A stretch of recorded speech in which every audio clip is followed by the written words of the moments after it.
Good morning. I'm Cynthia Hutchison from Automation Alley.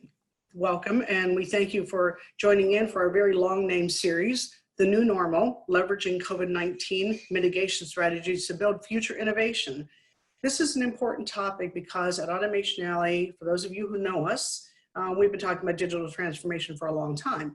Now, as we look at its application in the COVID world, it's a very different environment, and it's a great opportunity for us to sit here and talk about how we want you to return to work. We all want to see people back to work, but nobody wants to see a catastrophic change in how we're handling this disease. So we're very excited about the opportunity to look at things like how we monitor and track employee health long-term using some of the Industry 4.0 technologies we've talked about for a long time.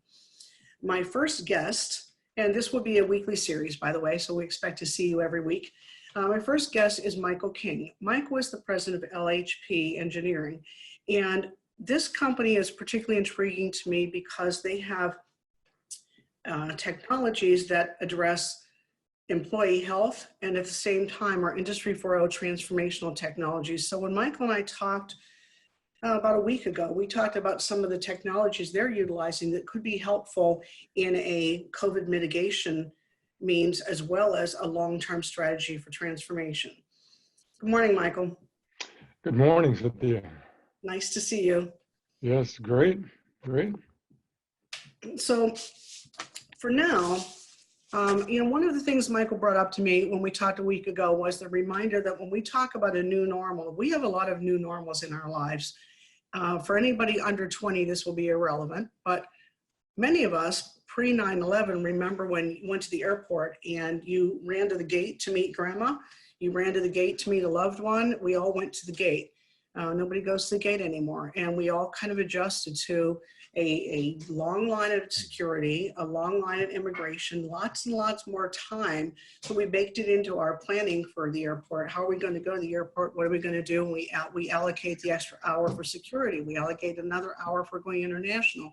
Those were things that became essentially a new normal. So we have never gone back to greeting grandma at the gate, and yet life has gone on in a very good way, and grandma still manages to visit us. So having said that, I think we need to look at the post-COVID environment, the after the pandemic. How are we going to live and work in a safe and meaningful way that is as unchanged as possible?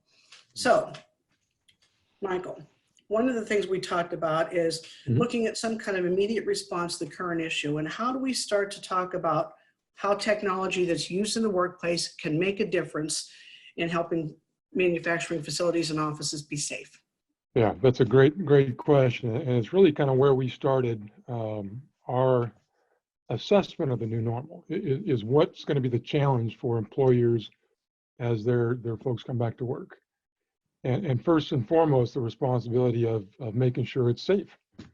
And you think about in today's environment, the social distancing, the traceability if someone does become infected, the responsibilities of separation of people and things.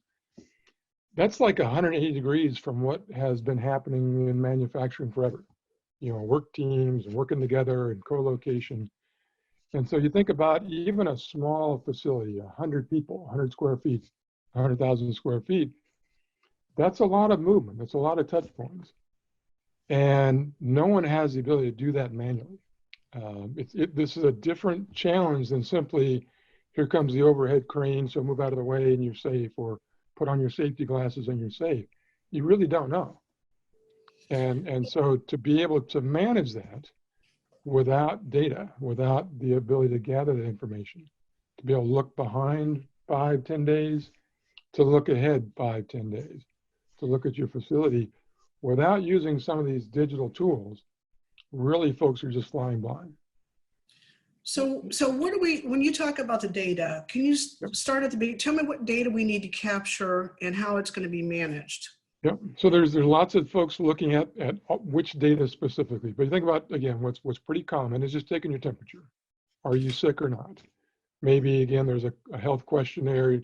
You're starting to see like different businesses around the country started, asking, but have you had a cough? Do you know anybody that's been infected?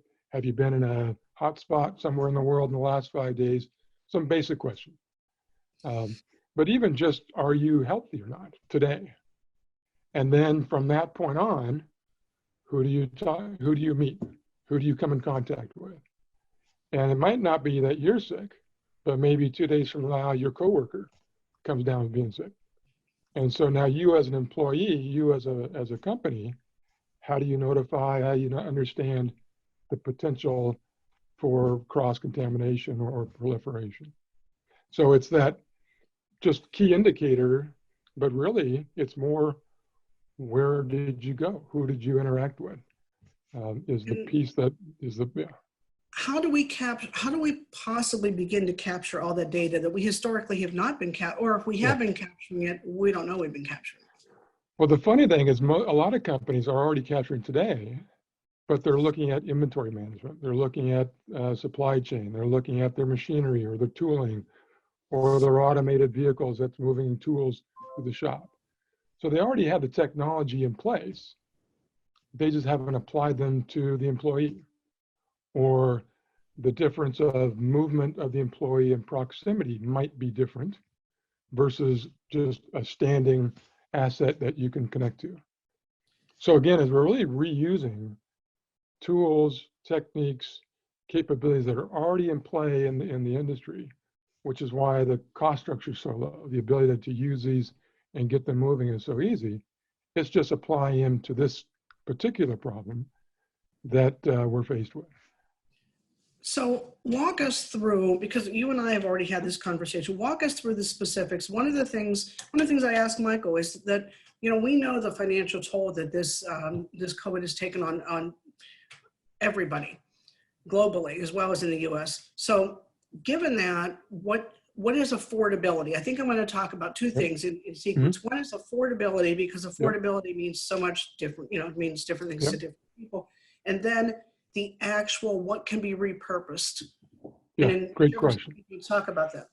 Yeah, and again, it's one of those where when you talk sort of costs and pricing, there's a lot of caveats. You can pick the most expensive $10,000 camera, or you can be a little bit more budget conscious. But again, we're looking at technologies. LoRaWAN is one that's becoming much more prevalent within the industry because it is low cost, it is plug and play, more scalable. So if I think about maybe if I use like 100,000 square foot facility as like and then roughly 100 people. So the devices, the employee trackers are not tracking you like, every square, step. It's more of a zone tracker. So if you're in zone A, zone B, zone C, those individual beacons, we can get them into the $25 a person range. And then you're then sort of pairing that with kind of a grid system that's based on beacons and gateways that are basically helping you establish zones within your facility. And you don't need to blanket the entire facility. You might just focus on those key areas where there's higher density of employee movement, break rooms, common spaces, things like that. And so again, we kind of look at it where we break the facility into sort of zones. So I would say at a normal facility with this kind of hardware, you could be in for 30 to 40,000 from a hardware side. And these beacons, these gateways, these sensors, again, they could be used for employee movement as well as inventory movement, as well as machine movement, and both. So the investments that are being made on some of these hardware compared to what is typically the cost of getting your factory wired up from a digital transformation is a step magnitude lower. I mean, just incredibly lower from an entry point. And again, you can start very small with just the beacons on the individual and a couple of the gateways. So you can do the basic tracking and expand as you need. So you can literally start with a pretty low, few $1,000 investment if you need to, and go. And again, it's the other thing that's we're talking with not just employers, but a lot of state and local and federal agencies that are funding is there's a lot of investments to try to help spur that to, rather than just sort of the paycheck protection, which is definitely key, but are there ways for communities and economic development groups to help offset the cost of the hardware? So it's a pretty low, I think we're looking at it, we calculated it somewhere in the neighborhood of $10 to $12 per employee when you look at the full cost rolling out. There's different hardware versions that, again, I think are pretty, everything's expensive when you have no money. Just to kind of, so we're trying to, what we put together is first and foremost, our number one priority is to ensure the healthy employees. So we're not going to recommend a hardware configuration or just say go cheap if it doesn't achieve objective number one. And we'll tell you, if it doesn't work, don't even waste your time. So we're trying to give you the sort of here's kind of the bare bones to effectively do that and have the tools to do it. And then you can go from there. So one of the things that I've gotten used to, which is surprising because it's not attractive, and I usually like things that are pretty. So I've got my unattractive Fitbit that I wear every day of my life. What about wearables that people already have? Can that be repurposed? Does that require a HIPAA kind of, what happens with it? If I No, yeah, great question. And again, one of the first things we're doing when we talk to folks is what do they already have? Do they already have gateways? Do they already have Wi-Fi or some other mesh network that we can leverage? How much is already environment? So if a company has folks with Fitbits or that's their choice of a tool, those can be integrated just as well as any other beacon that's on a person. Cell phones, watches, you name it. There's different challenges when it comes to those different choices. So like a Fitbit is not the cheapest piece of hardware out there. Most companies haven't bought all their employees one. So it's, what does it cost to do that? That's their call. If the employee already has one, can it be part of the network? Yeah, definitely.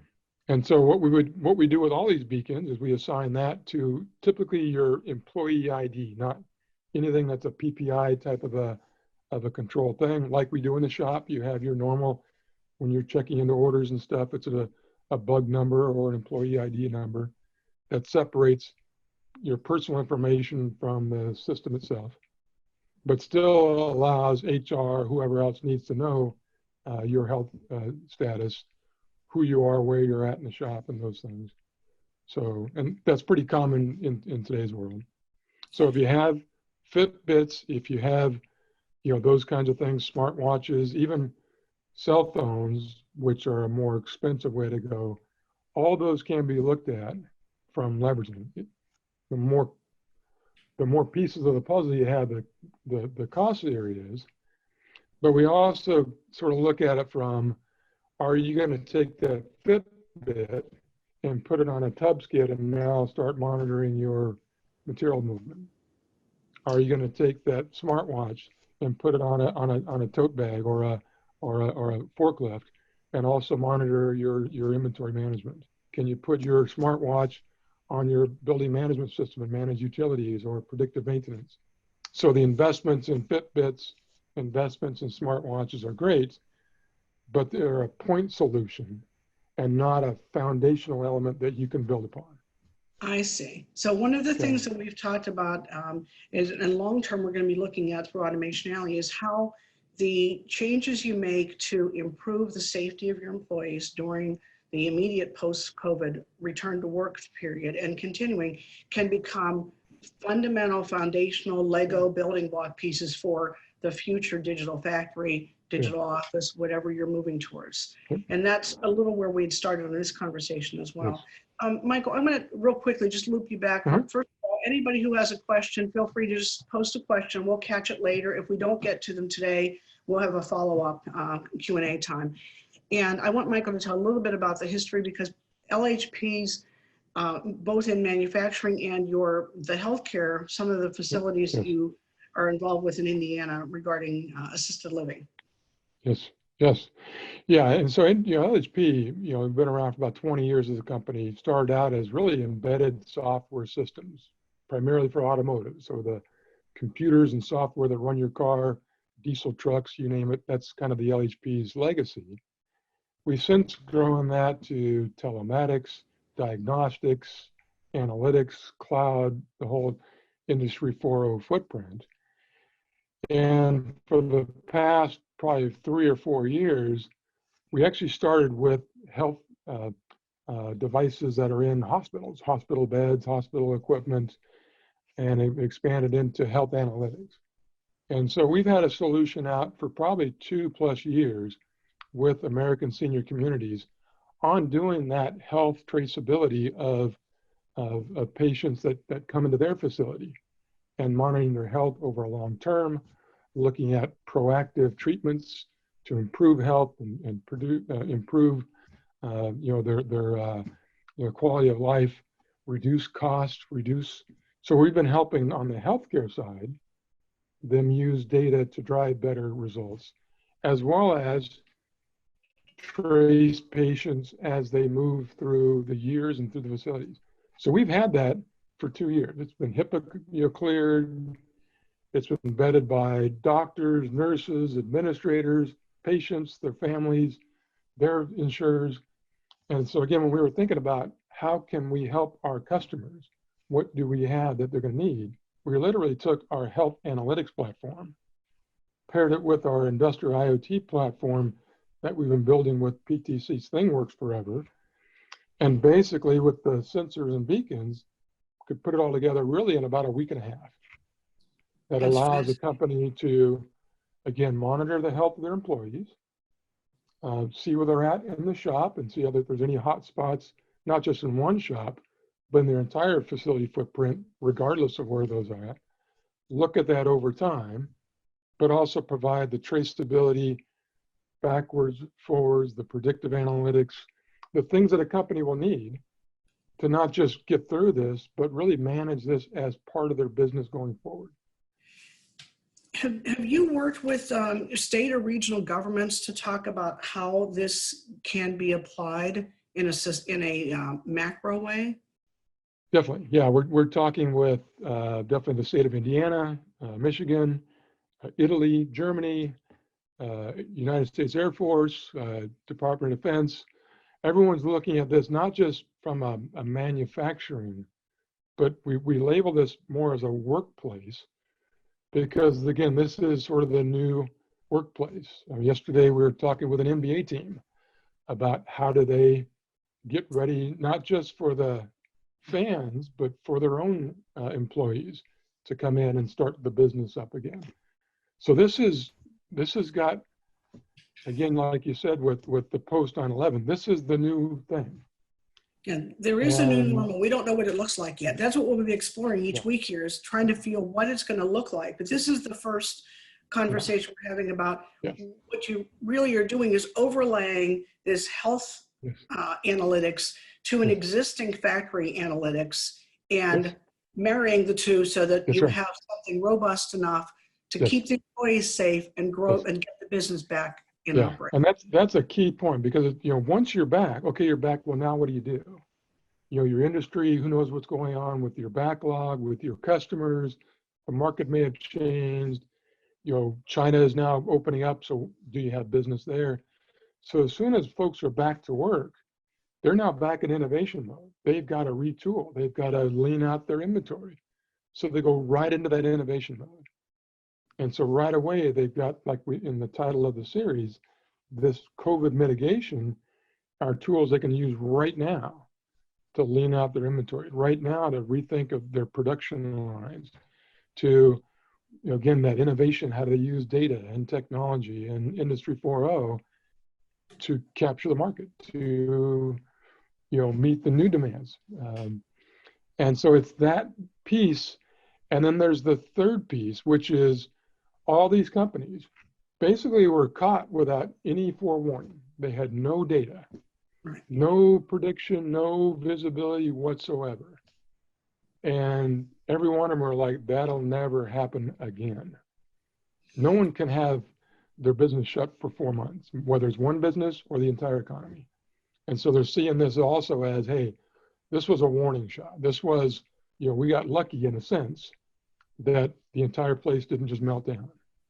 And so they're saying first mitigation, next innovation, but this is, we better have this every day, everywhere to run our business if we don't want to have this happen again. Which is, again, a key part of the whole digital transformation is that's the essence, is leveraging data to run the business better. Well, we'd be also, there are just some general thoughts about I'm going to have you walk through our building again with me. Yeah. Many people on this call know the Automation Alley facility. Yep. So I think that that's a helpful way to look at it is we have 25 people in the building. I Yes. don't know, you might know a square footage. We've Yep. got some common spaces. What does that look like? Like, what does it actually tactically look like? We've talked about the Yeah. big picture. We need to manage people. What does it look like when I go to work in Yeah. 3 weeks? So the first thing we would do, again, working with Automation Alley is what does it mean for the workers in the facility from a separation and monitoring versus the visitors that come in. And again, are there the physical barriers? Are there the limitations? Before I could just wander in and go say hi and kind of, that might not be realistic, at least in the near term. So they're sort of laying out the new grid that is Automation Alley so that we can, again, Cynthia and Becca and Tom and everybody else, we can monitor your health even if the place is empty of customers. Okay. Right. Then we start saying, okay, now how do we manage visitors? So these health questionnaires that are part of the system, you may have some things that are specific to visitors like myself. And whether I've got to do that ahead of time, like you think about, buying an airplane ticket and sort of filling out your checklist, you can do that at the gate or you can do it ahead of time. But so there's some indication of, here's Mike's sort of, am I relatively healthy that I know of? And you may need to take my temperature when I get there. Just thinking through, right? And then Mike, as a visitor, gets a visitor's badge. And clearly, here's the lanes you can walk. Here's the rooms you can go. Please adhere to the 6-foot radius. These beacons have proximity. So again, if I get too close to someone, I'll get a little bit of a warning and they will as well. And again, from an overall tracking, you can see that as an administrator, that your guests are adhering to not just the norms of sort of the CDC, but to ensure that Automation Alley is a safe place for everyone to meet, and we're not inadvertently doing the wrong thing. You just alluded to the administrator. Is that a new role that we're going to see, a health administrator? Who would manage that in a typical organization? I think that's a great question. Again, that's oftentimes definitely a decision for the organization. Who is their health care provider? I mean, who does your health and safety today? And if you don't have one, then that's a decision that Automation Alley needs to make. And then who supports that? That could be someone that's on your staff or is, again, a contractor, whatever mix. Again, that's typical decision kind of make by. But it's the new norm for every organization is how are you going to manage the health of your facility and your organization, and have, again, the control of your work site versus the guests coming in, and ensuring that your guests are not creating a risk to your employees and vice versa. All right. So that role, if it doesn't exist, that's something that the leadership team needs to think about. How you staff that, yeah, and that's again, and it's similar with the rest of, I would think, the whole Industry 4.0, where some companies have a chief data officer, some don't. Some have someone lead, some don't. The ones that are really serious, there's definitely an organization around that. The ones that aren't are trying to do it part-time. And again, that mix is really up to them on how best to manage their business. We're not going to prescribe that. What we would suggest is that they have a way of making sure their employees are safe, that their guests are safe, and they have a way of ensuring that they've got it, the visibility of that. Whether they're standing there watching them, or they're doing their job and using data and tools to help, ensure that. Well, and along with that, I was, what kind of roles do you think, somebody's asked us this, what new Yep. roles do you foresee being created as a result of this? And that That's would a be great question. And again, if I think about our typical manufacturing customers we're talking with today, who are, again, health is nothing new to our manufacturers. right. And so the HSE, the manufacturing teams, the HR teams, their health and wellness type, they're all coming together, legal, to sort of sort out, the organizational structure around this. Now, it may mean new tools for the health and safety team. Maybe there is more of a data analytics responsibility that maybe wasn't in place before. Maybe they have somebody who's doing their existing health and safety tracking. Okay, maybe this is a new skill set, or they need some help there. So for companies like that have sort of that kind of an organization, this is a little easier to kind of think about. For small companies or mid-size where they've kind of been sort of, kind of part-timing this, I think it's a real decision point on, does this now warrant something that I would, if you think about, they've just been shut down for 4 months. They're trying to get back to work. Whether you call this traceability or engineering or some other critical staff on your team, how do you want to treat this? And let the business case own it. Ultimately, with anything, without a single point of ownership, there's no ownership. That's so right. somebody needs to own right. it. The companies who have been on the sidelines, which is one of the things we've talked about too, companies who are small, mid-sized, or just have stayed on the sidelines of digital transformation are probably the most exposed. Is that accurate? Or the least prepared for this? Yes. Yeah, and we've talked with companies that, again, they've already got foundations in from an IoT and sensors, and they're like, we got this, we might need a little bit of help kind of with some of the tracing, or, other ones are like, we have nothing, and this is what they've been thinking about digital, thinking about IoT, and they're like seeing, okay, this is the way the real business case that maybe gets us over the hump. Yes. And that's where I think is key is, I think for the last so many years, digital transformation, smart factory, those things have kind of been seen as a nice to have, or a little bit of pie in the sky, or, we don't really have a good business case yet, but if we do, maybe we'll get there.